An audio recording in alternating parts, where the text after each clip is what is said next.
East Prussia was the first land of Germany the Red Army marched into. On October 16, 1944, the soldiers of the 184th Infantry Division of the Major General Gordovikov first crossed its border.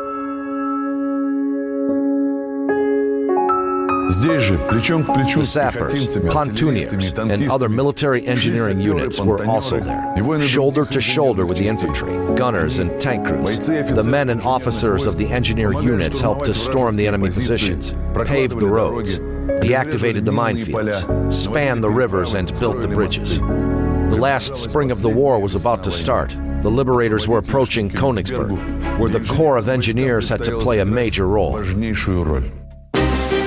Vladimir Ryabushko, Alexander Piank, Ivan Zhemkuzhnikov, and others in the Sappers of the Liberators series.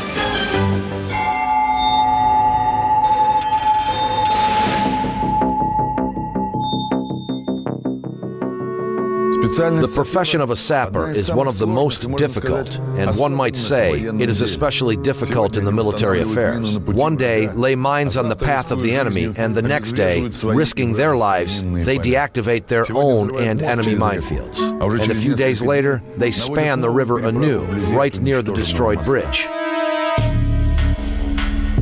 In East Prussia, there was a great number of water barriers, large and small rivers, streams, and canals. Most of the bridges had been destroyed by the Germans. The sappers had to conduct the engineer reconnaissance of the rivers and, where possible, find fords with the hard bottom and up to 1.2 meters deep. This was the very depth fordable for the T-34 tanks without additional equipment. Vladimir Ryabushko recalls, "We broke the barns, the houses, and the settlements we were going through. We needed logs for bridging, and there was no time to look for timber. A war is always a disaster." If the depth of the river or the nature of the bottom did not allow fording it, it was necessary to quickly improvise a bridge. Usually the bridges were built on piles. The piles were often installed in the old-fashioned way. A rope was tossed over a pulley. A log was fixed at one end of the rope as a drop hammer. A group of men lifted it, holding the other end of the rope, and let it go to ram the pile. Diesel hammers were also used, those captured as trophies or domestic ones.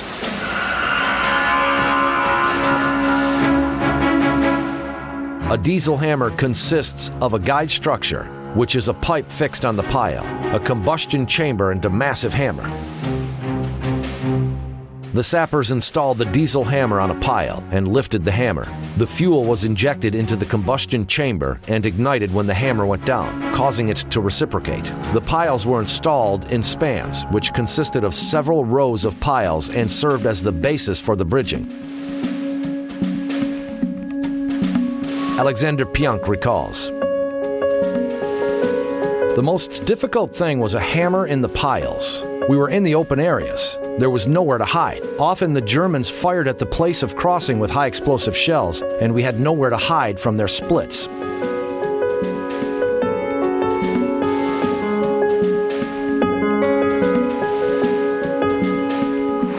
However, it was not always possible to build and rebuild bridges in a short time and often in the enemy fire zone. Thus, the heavy equipment was transported to the other bank with the help of the pontoon bridges. The engineer, sapper, and special pontoon battalions were rapidly sent to construct them. The pontoons were floating metal structures which were coupled to one another and which served as the basis for the bridging. Before spanning the river, the engineering units monitored the opposite bank, occupied by the enemy, day and night. They identified the location of the German gun emplacements, the hidden approaches, determined the so-called blind zones, which were reachless for the enemy fire due to the steepness of the banks. In most cases, while the Soviet engineers were building a bridge, the Germans continued to hold their defensive positions on the opposite bank. The preparatory spanning works had to be done covertly, observing the camouflage. As a rule, there were not enough of the pontoons, and bridges were combined of the pontoons, boats, rafts, and other improvised materials. The work began at night. The men constructed ramps on both banks. the places where the bridge was to contact the mainland. The pontoon parts of the bridge were assembled somewhere upstream or downstream. Closer to the night, a motorboat towed the pontoon parts, and then they were linked to the ramps. A few hours later, the bridge was ready. The tanks and artillery could move on, but it could have happened that the enemy soon discovered the river crossing.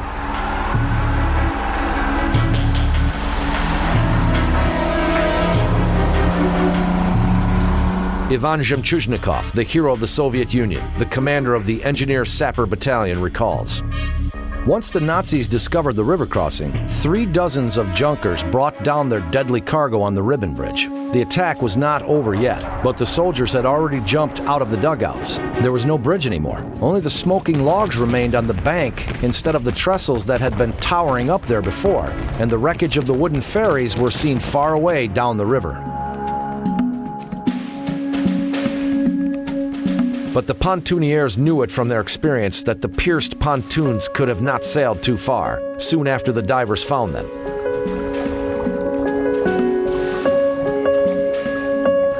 They tied metal wires to the sunken pontoons, and then the tractors came near the river bank and pulled the pontoons up to the shore. Now the pontoons needed only to be repaired, and then they were again assembled in the bridge under the enemy mortars and artillery fire.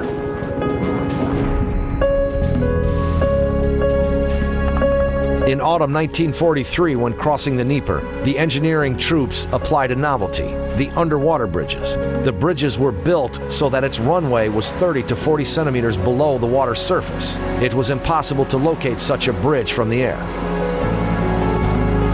The sappers had to work directly in the cold water of the Dnieper, but none of these bridges had ever been destroyed by the enemy.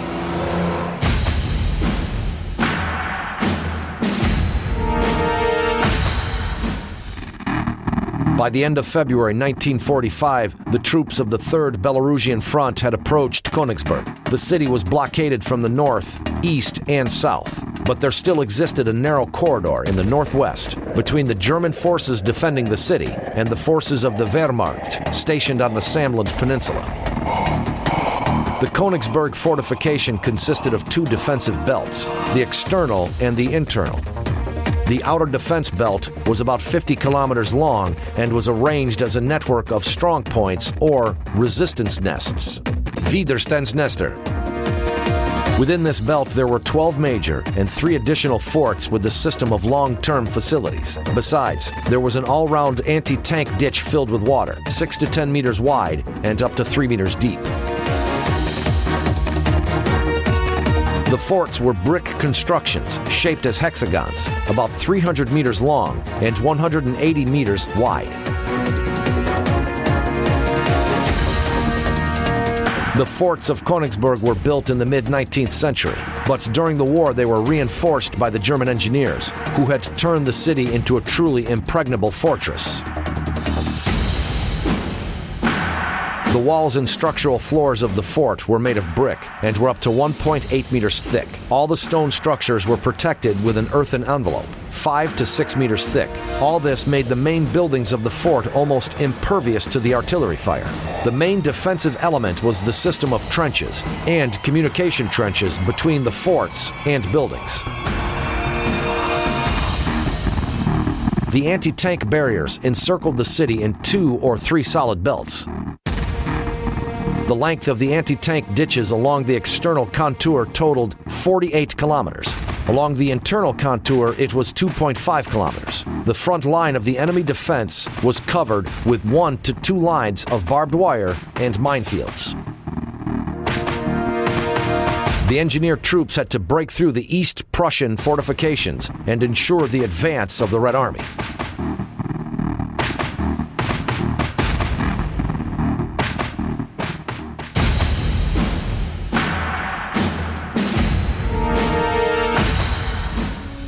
The officers of the engineers' units were trained in the military engineering schools. In addition to the studies of the demolition techniques, mine doctrine, construction of the field facilities, mining and demining, the students received also the general military training to be able to replace the infantry commander if it was necessary during the battle. During the war, the training period ranged from 3 months to 1.5 years and was determined by the situation at the front. In addition to the guys who had just finished school, the best privates from the engineering units were also sent to the military engineering schools, as well as those soldiers from the troops of other kinds who had managed to master the appropriate civilian job, at least a little, before the conscription. The classes were held every day, almost without holidays. The students studied the military mining, camouflage, the principles of construction of fortified fences, bridges, command posts, and other structures. The future engineers were taught the land, mobile, and other types of mining. The land, for example, conventional mining a field implies emplacing mines in the ground and camouflaging them so they could not be seen.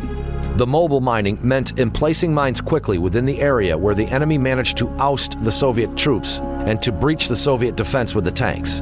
For this kind of mining, in the areas exposed to the tank attacks, they prepared mine depots and vehicularized mobile task forces. At the right moment, these task forces were sent to the place where the enemy tanks had broke through to emplace mines on their way. The students studied the design of the anti-tank and anti-personnel mines. The most common were the pressure mines. This mine, when buried in the ground, was triggered by the direct pressure of its shell or fuse probe. A trip mine is triggered by pulling the wire sensor, and a tension-release mine responds to grazing or breaking of a thin wire. The particular attention was paid to the installation of the barbed wire barriers. In some cases, the barbed wire barricades were mined in order to make it more difficult for the enemy to break through them. The students also learned how to install high-tension barriers. Those were 4 meters wide metal grates with the mesh size 25 by 25 centimeters connected to a source of electrical current. Scarps and counterscarps were the anti-tank barricades which looked like the edge of a slope or the bank of a river, artificially cut at a right angle. The soil excavated while digging the scarp was thrown on the edge of the platform, downward to the slope, and used to form a breastwork in front of the scarp platform. The effect of the scarp is that the enemy tank, having climbed up the slope and having crossed the breastworks, finds itself on the platform with the earthen wall in front of it, which it cannot pass and which interferes with the gunfire. To break through the escarpment, the enemy needed the help of the engineers, who emplaced the explosives and undermined the wall, and high-tension barriers were arranged to hinder the enemy sappers' actions. Among the special high-tension barriers, there were the ground barriers. The sappers dug out a small ditch, at least 1 step wide, the bottom and sides of which were lined with insulation material. Then they emplaced there a bare wire connected to a power source. Then the ditch was covered with soil and camouflaged with turf. The enemy soldiers stepped on the turf and received a strong electric shock. The future engineers were taught the smarts proven by war experience, in particular how to construct the stone fougasses. One had to dig a sloping hollow in the ground. The field charge, fougasse, was emplaced inside the hollow and covered with a thick plank. All of this was filled and covered with field stones and crushed stones. When the enemy infantry approached this mine, the sapper set off the charge. The stones were scattered by the explosion and hit everyone who happened to be close to it. Another engineering trick was the so-called mine roadblock, several mines tied by cables or fixed on a board. The miners, hiding in the shelter, could pull the cables and move these bundles of mines directly under the tracks of the enemy tanks at the right moment. The effectiveness of this method was quite high, and during the war, not only the Soviet troops, but also the German sappers started using the mine roadblocks widely.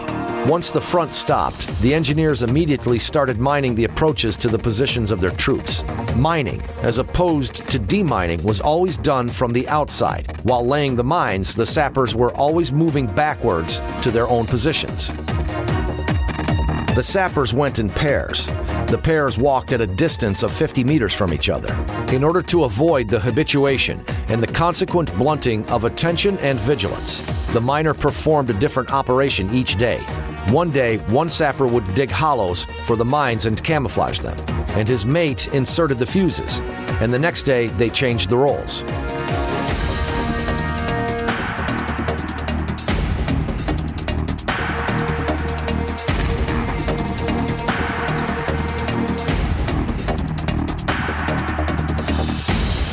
Lev Sverdlov recollects. Mining was not immediately allowed to the novices in the sapper units. First, they had to carry TNT sacks with fuses under long and thorough observation, and only then, after a careful, thorough checkup of what they had learned, they were admitted to the mines.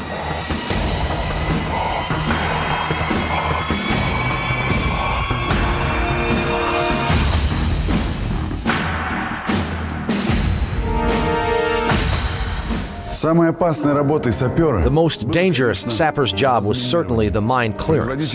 We often had to do it during the battle under the fire. The sappers made the attacks together with the tanks and infantry.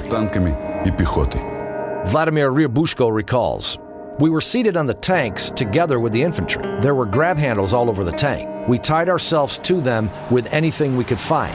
Someone tied himself up with a rope. Another one used a cable just to not fall down while driving.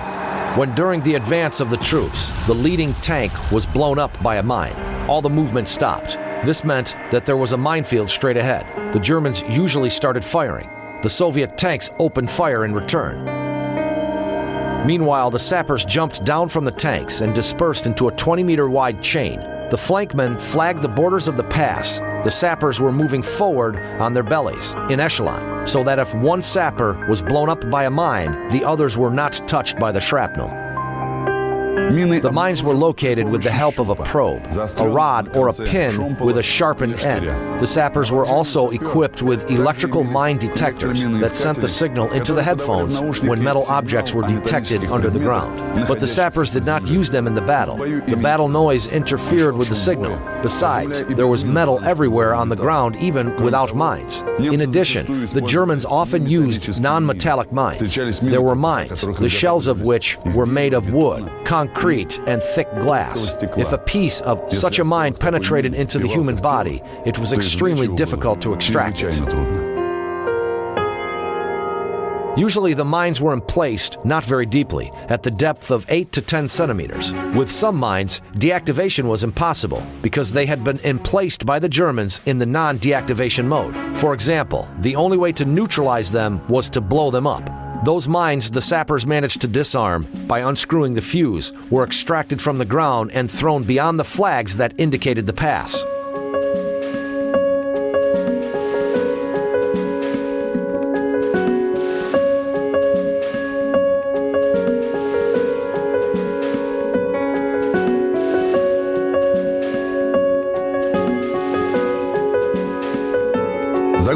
During the Second World War, the German designers created many various models of mines. Each model had its own characteristics and required special skills for demining. Thus, for example, the TM-35 mine could not only have the upper pressure detonator, but also the side and the base detonation fuses that were triggered when somebody tried to extract the mine from the ground. Lev Sverdlov recalls, "We often found the time bombs. The Germans buried the anti-tank mines on the road a little deeper than usual and covered them with 3 to 4 centimeters thick log slices. This trap was covered with the ground. When the sapper was checking the path with the probe came across the piece of wood and the minesweepers moved on, being confident that this place was cleared. But driving along the road, the vehicles would gradually press the wooden slice deeper into the ground, and when the next tank or car pressed down the ground over the mine with all its weight, the mine would detonate. This could happen after a week of continuous movement on the road." As for the anti-personnel mines, the most dangerous one was the spring mine, Sprengmine. It was a metallic glass with the expelling powder charge. Inside, in the center, there was another glass with the blasting agent. Between this glass and the shell of the mine, about 300 steel balls were located. When grazed, the expelling charge tossed the mine at a height of 1.5 meters, where it exploded. The metal balls flew parallel to the ground, hitting everything within a radius of 80 meters. In order to deactivate these mines, the sappers screwed out the under-pressure fuse, tied a cord to the carrying handle, crawled back, and only then pulled the mine out of the ground.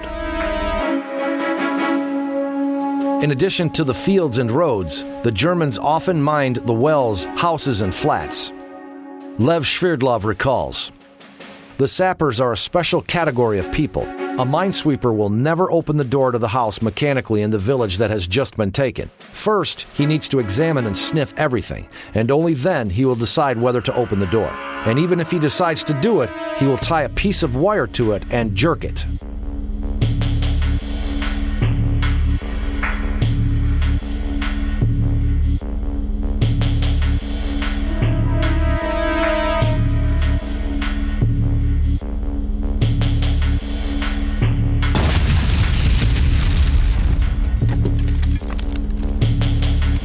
In the towns and villages, the sappers had to examine and check everything before writing their famous phrase, "Checked, no mines," on the house wall.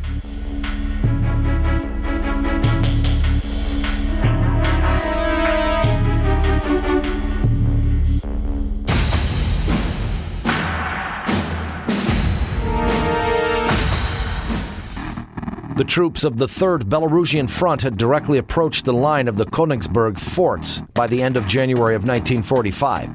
There, they started the systematic preparation which lasted until early April. The engineering reconnaissance was carried out by all the available means: the systematic observations, searches, interrogating the prisoners, studying the captured documents, comparing, checking, and double-checking of all the incoming data. The engineering units were trying to reveal how well the area had been equipped by the enemy. They mapped the discovered German pillboxes, bunkers, trenches, fences, strongpoints. During the reconnaissance activities, the soldiers of the engineering units often crawled at night up to the front line of the enemy defense. Making such a sortie, they crossed the front line of their troops, obeying the strictest control rules. The reserves of the Supreme Command, the assault and engineer sapper brigades, had to become an important tool for strengthening the troops during the storming of Königsberg. They were intended to break through the enemy's strong defensive zones. The engineer sapper brigade consisted of 5 assault engineer sapper battalions, a canine company with dogs trained as mine detectors, a battalion of soldiers armed with pack flamethrowers, an engineering tank regiment, and a flamethrower tank regiment. Every assault group sapper was armed with a submachine gun, an army knife, and several anti-tank and anti-personnel grenades. The assault groups had sniper rifles, anti-tank guns, and handheld machine guns. The soldiers were given the new camouflage suits. In addition to helmets, the protective clothing included steel breastplates, protecting from bullets and small splinters, and uncommon for the Soviet infantry. Due to these breastplates, the soldiers were called the armored infantry. The training was composed accordingly. Most of the time was spent on the study of the hand-to-hand fighting and grenade-throwing techniques. 7 days before the operation, certain units from the engineering brigades were included in the assault groups, intended to act in Königsberg.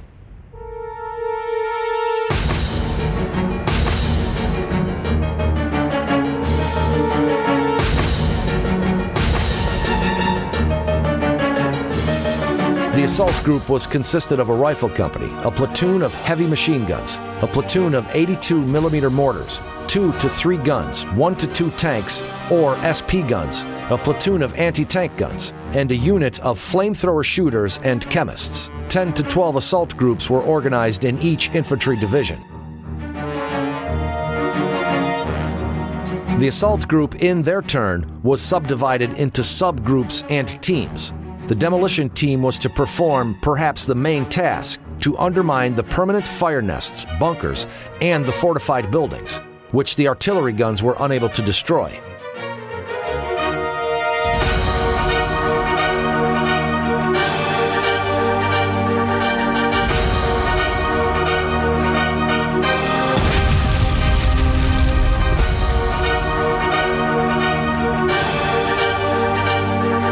The flamethrower team acted together with the demolition team, burning the enemy garrison out of the bunkers and fortified buildings, fencing off the counterattacks of the enemy infantry and tanks, fortifying the captured facilities, and, where it was necessary, burning the fortified buildings.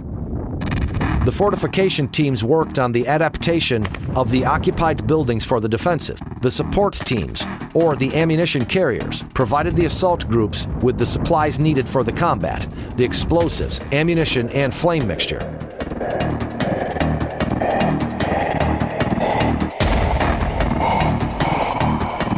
The thorough preparation for the storming of the city was supposed to save the lives of the soldiers who were to follow the assault groups.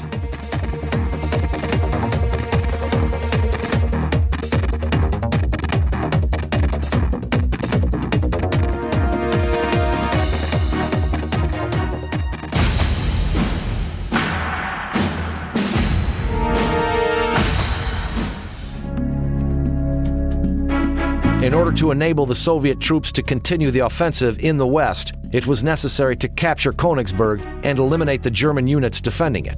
The idea of the 3rd Belarusian Front commander, Alexander Vasilevsky, was to defeat the garrison and capture the city by powerful attacks from north and south. Simultaneously, the Soviet troops acted on the offensive against the group of the German troops stationed at the Semlin Peninsula, so that not to let them support Königsberg. Before the storming, the 2 air armies and 2 special bombardment air corps were drawn up close to the city. Particular attention was paid to the heavy artillery.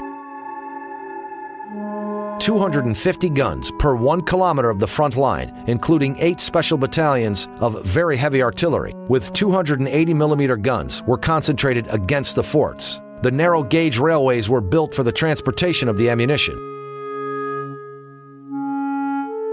On the eve of the assault, in the morning of April 5th, the Soviet heavy artillery started shelling the forts, but the walls of the ancient fortresses turned out to be surprisingly strong. Thus, a whole battery of 280mm guns fired at Fort Number 5. More than 70 direct hits at the fort berms were recorded, but out of all of those hits, only 2 shells struck the floor structures of the dungeons. As a result, the preparatory artillery bombardment destroyed only the light guns of the forts. On the night of April 5th and 6th, just a few hours before the storm, the engineers were making passages through the enemy minefields and barricades, clearing the approaches to the forts. On the morning of April 6th, the storming of Königsberg began. The heavy artillery focused the fire on the forts that were located on the way of the main attacks. After the 3-hour artillery barrage, together with the infantry, the heavy self-propelled guns, ready to suppress the return fire from the forts, moved towards them. But the forts were silent. The Soviet tanks and infantry broke through the German defense between the forts and began to move towards the city.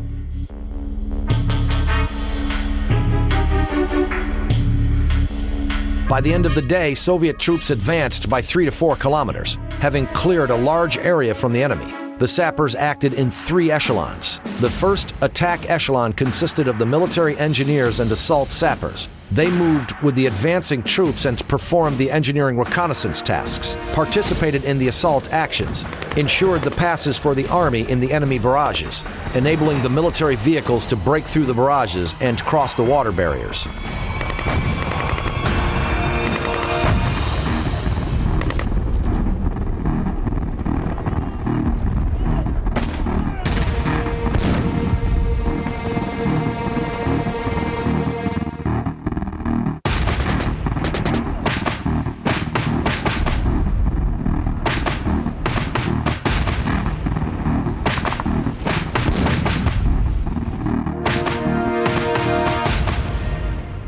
They also supported the tanks, fortified the occupied facilities, and covered the outer flanks with the means of engineering control.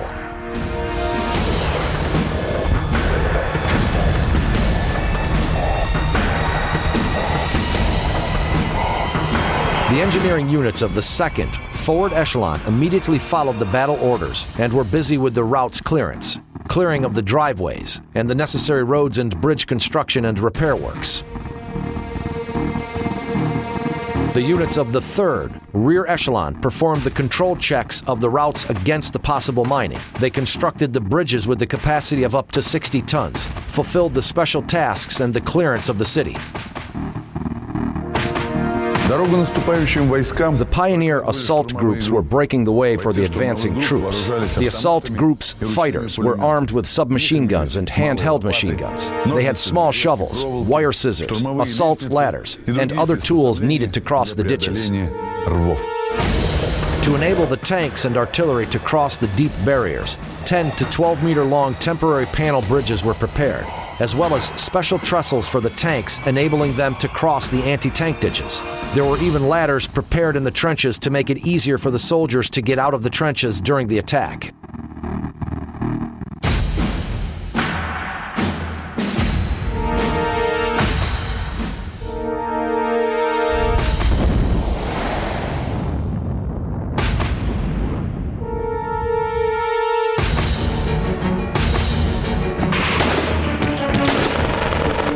Having received the signal, the assault group, covered by the artillery and mortar fire, moved forward and approached as close as possible to the assault target, the building or the fort. The assault group sappers brought the explosives close to the building. At the same time, the fire subgroup fired at the attacked building and at the nearest defensive fire nest, not allowing the enemy to fire at the attackers.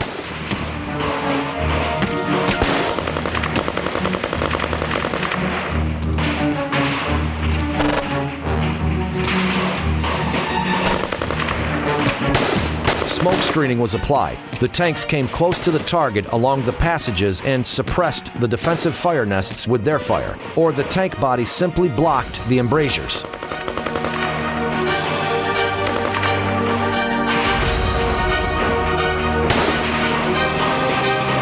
The personnel of the assault task force made a sudden advance to the attacked target, threw grenades and fired machine guns at the garrison, and then had to break into the stronghold.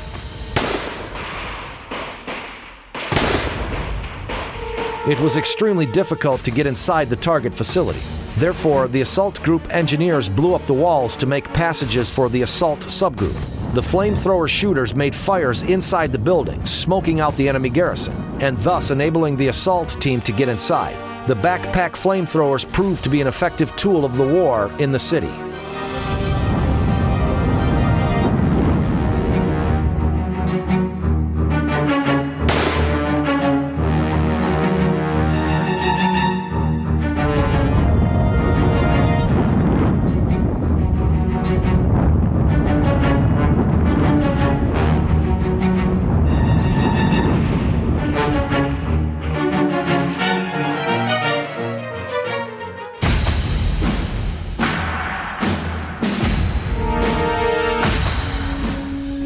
вооружении Красной Армии в 1942 году. In 1942, the Red Army adopted the backpack flamethrower ROKS-3. It consisted of a flame gun, a flexible fuel hose, a propellant tank, a compressed air bottle, a pressure reducer, and a sling. The shooters were also given the special fire-resistant masks. Выдавали специальные огнеупорные маски. The flame was thrown out due to the compressed air pressure. The air in the air bottle was under pressure of 150 atmospheres. In the reducer, the pressure was reduced down to the working level of 17 atmospheres. Under this pressure, the air was fed into the tank with the flame mixture, and air pressure forced out the flame mixture along the intake pipe and flexible hose to the valve box. When the shooter pressed the trigger, the valve opened and the flame mixture was thrown out through the flame gun. Simultaneously, the firing hammer broke the capsule of the pyro cartridge, which ignited the flame mixture. The flamethrower, ROKS-3, was fueled with the gel flame mixture. The maximum flame-throwing range was about 40 meters. One charging enabled the flamethrower shooter to produce 1 to 2 hang fires or 6 to 8 short bursts. The duration of the shot was controlled by pressing the trigger. When the burning flame mixture fell on a soldier, he at least received severe burns. But more often, enveloped with flames, the man died, because in the battlefield conditions, it was almost impossible to put out the burning clothes soaked with the flame mixture. The flamethrower was not only an effective means to defeat the infantry, but also a strong psychological weapon. When the target building was captured, the sappers faced a new challenge: to prepare it for defense. The enemy tried to recapture the lost buildings and positions and to restore the situation by using the garrisons of the nearest facilities. That's why the sappers tried to prepare the building for defense as quickly as possible and cover the position by mining the approaches to it. But at the same time, it was necessary to continue the assault of the next sites. During the assault, the 51st Special Guards Sapper Battalion of the 13th Guard Rifle Corps particularly distinguished themselves. On April 6th, under the intensive enemy fire under the command of the Guard Sergeant Nikolai Galabin, the sapper platoon of this battalion made passages through the enemy barricades, having opened the way for the attackers. But the Nazis' permanent firing position would not let the troops advance and attack the fort. Under the heaviest enemy fire, Galabin and his 3 sappers approached the fire nest and blew up its garrison. The way to the fort was open.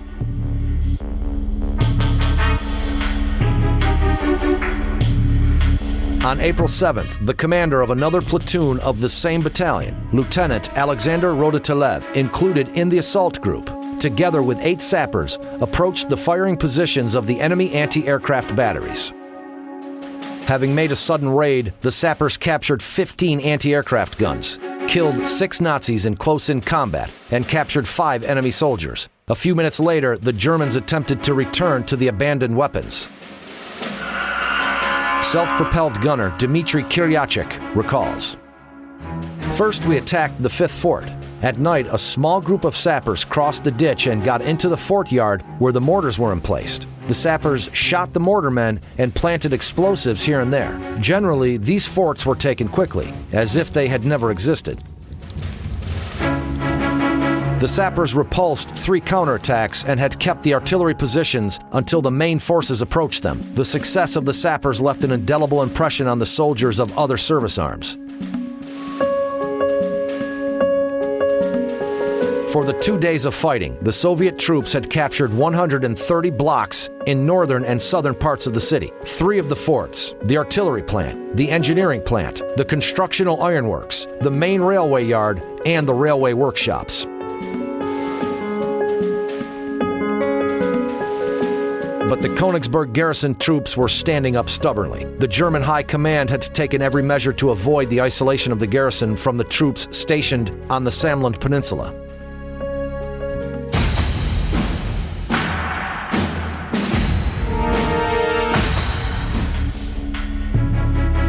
On April 8th, the commanders of the Soviet armies committed the second echelon to the attack. In the afternoon, the units of the 11th Guards Army, supported by the heavy artillery fire, crossed the Pregel River at northwest from the village of Panart and joined the units of the 43rd Army.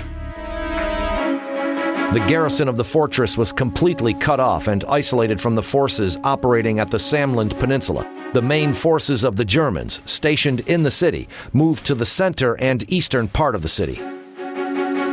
Due to the fighting on April 8th, the Soviet troops completely controlled the Königsberg port and railway junction, as well as a number of important military and industrial facilities, having cleared more than 300 quarters of the Germans and having captured 4 of the forts. By the end of April 8th, the Königsberg enemy garrison was trapped in a small ring. The Germans' fire resistance had considerably declined because of the huge losses. Having retreated to the city center and eastern part, Kaltov, they still continued to struggle. The storming of the main forts lasted for 3 days, but in the morning of April 9th, the Germans' resistance was already of the focal nature.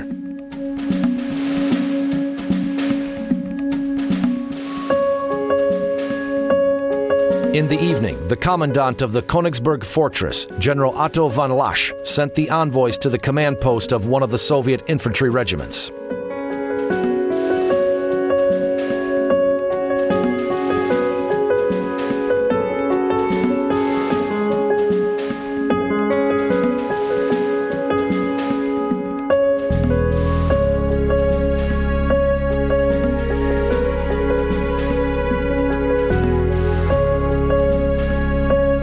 On the night of April 10th, in the General's Command bunker, the order was signed for the unconditional surrender of the Königsberg city and fortress.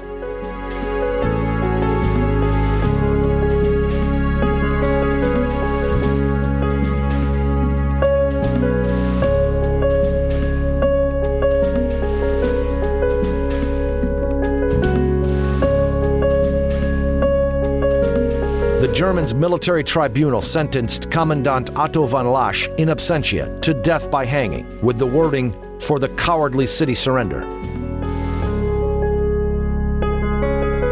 By 9 a.m., the Germans raised the white flag over their last center of resistance, the Tower of Dana near the upper lake, Oberteich. After the assault orders and medals were awarded to many fighters of the Corps of Engineers, and those who had distinguished themselves most of all received the Star of the Hero of the Soviet Union, Königsberg was the only city which was not the capital of any state, but for carrying of which the special medal was instituted.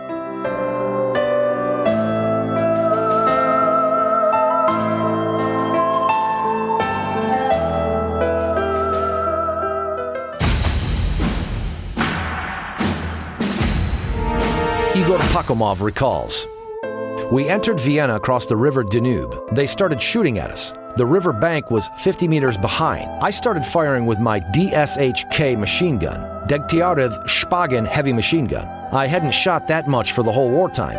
I don't know if I killed someone or not, but I did not let them raise their heads, that's for sure. The machine gun overheated and became jammed. We broke through to the bridge, landed the troops, and turned back. For these actions, I received my second Order of the Red Banner and the Medal for the Capture of Vienna." At that time, Igor Pakhomov was only 14 years old. In mid-April, the Red Army Administrative Commandant, General Krylev, ordered to design the medals for the capture and for the liberation of the foreign cities. The medals for the liberation were awarded to the military men who had liberated the capitals of the friendly states. Those were Prague, Warsaw, and Belgrade. The medals for the capture were awarded to the military men who had stormed Berlin and the capitals of Germany's allies, Hungary and Austria. The only medal for the capture of the city which was not the state capital was the medal for the capture of Königsberg.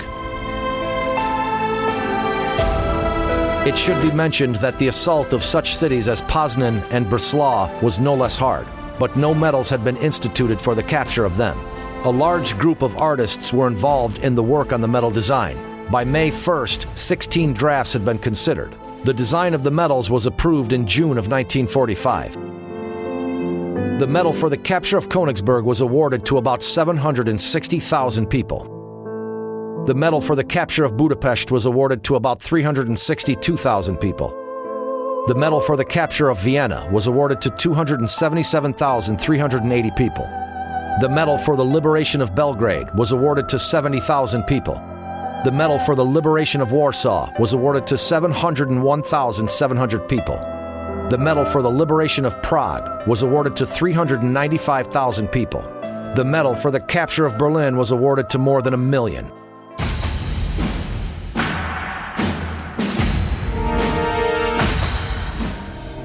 During the hard battles for Königsberg, the engineering troops proved once again that it is impossible for a modern army to carry out successful operations without them.